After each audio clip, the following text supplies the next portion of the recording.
Hello, in this session I will show you how to handle, how to demonstrate error handling in a flowchart. So as we discussed already during the class and also in a tutorial session, you can use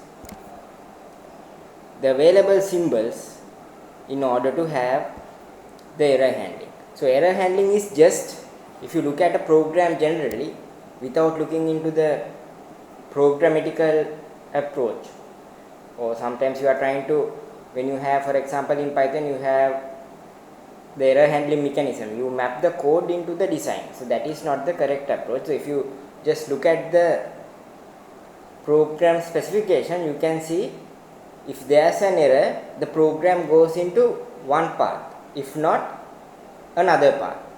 If there's an error, there will be a handler or there will be some messages and act accordingly, and the program execution is diverted to another section, or maybe the program quits depending on the situation. And if there's no exception, the program runs normally. So for example, this is not this is not the only way. There are many ways to handle it based on the situation. So you can read the scenario how this error handling happens. If there's an error, what will happen based on the specification. So for a generalized case, it can be like this: exception raised. If there's no exception, if false means there's no exception, then program executes normally. So you can have this arrow to any part of your program where necessary. So the execution goes to a particular area. So if there's an exception true, then there should be a handler. Then if there's no handler, then where should the program go? And if there's a handler, it should go to the handler. So this is a general error handling mechanism. So it does not depend on the programming language. If you use Python, Java or any other language, the error handling mechanism is based on the coursework specification, or based on the client specification. You have to draw the flow chart. So the error handling is based on where the programming execution goes, or how it is handled in the system based on the specification.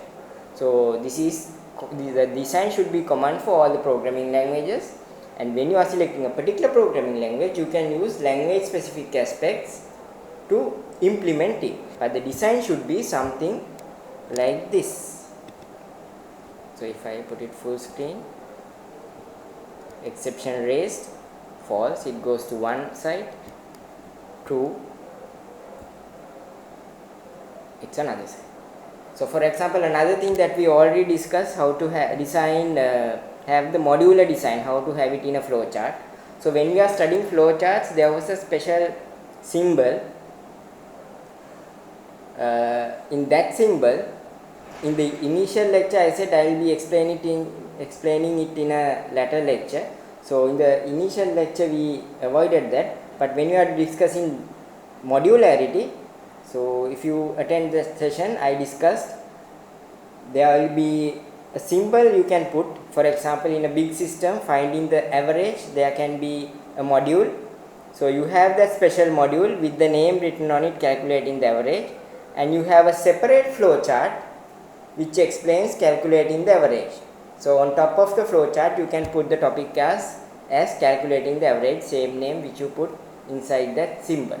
So we did one exercise in the class, but in case if you got absent, this can be another session. So you can have the symbol in the normal flow chart, which you represent it with a function or a module, and you use the correct symbol. You can refer the slide 1 and have that symbol, so which I explained it during the class. And after that, you can have a separate flow chart in order to for example, calculate the average, and you can have that flow chart referring in a separate place. So that's how you demonstrate it, and many students who asked these questions during the class, so I explained it during the class as well.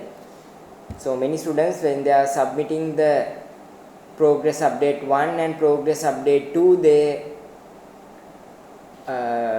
demonstrated they came across this problem, and then this was discussed in the class, and many students got it clarified. And even in case if you missed that session, so this will be useful for you. This is just an extra session. So when we are doing the modularity, we discussed how it is happening. So 2 things we discussed during this session: how the exception is handled.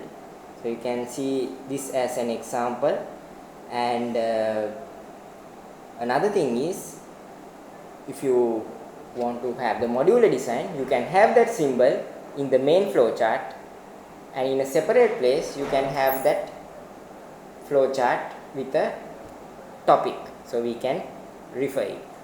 So for the modular design, in order to represent the modular design in the main flowchart, you can use that symbol. For example, in a big system you might have to have another function to calculate the average, so you put that special symbol, put the name calculate the average, and in a separate place you have the calculate average flowchart with you can put a topic there in order to refer. Okay, so that's the end of this session.